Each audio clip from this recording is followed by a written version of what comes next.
দাম্পত্য জীবনে সুখী হতে চাচ্ছেন, আল্লাহ রসুলের একটি হাদিস অনুসরণ করবেন। সেটি হচ্ছে, আল্লাহ রসুল বলেছেন, একজন ভাবির জন্যে একজন দেবর হচ্ছে মৃত্যু সমতুল্য।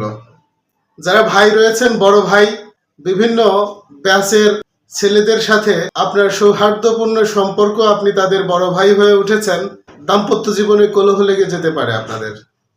যদি আপনি দাম্পত্য জীবনে আপনি দুর্বল হয়ে থাকেন আপনার স্ত্রী অপেক্ষা, স্ত্রীর প্রকৃত চাহিদা মেটাতে অক্ষম হয়ে ওঠেন, অথবা সামান্য কিছু দুর্বল হয়ে ওঠেন, সেই দুর্বলতার সুযোগটাই ওই সমস্ত ছোট ভাইরা নিয়ে থাকে।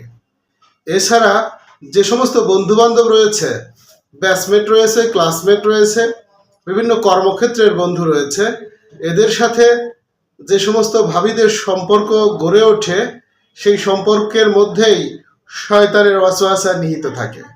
অতএব দাম্পত্য জীবনে সুখী জীবন যাপন করতে চাইলে অন্তত পর্দার ক্ষেত্রে নিজের স্ত্রীকে হেফাজত করা উচিত।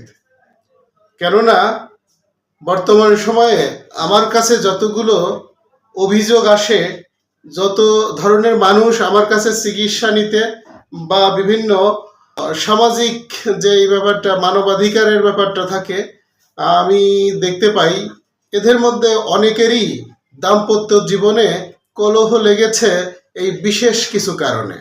সহকর্মীদের সাথে সম্পর্ক, ছোট ভাইদের সাথে সম্পর্ক, অর্থাৎ স্বামীর ছোট ভাইদের সাথে সম্পর্ক, স্বামীর বন্ধুদের সাথে সম্পর্ক, পরকীয়ার। আর এর দ্বারাই একটি সংসার ভেঙে তছনছ হয়ে যায়। লাগলে হোমিওপ্যাথি ওষুধ খাবেন, আমি আছি আপনাদের পাশে। আসসালাম।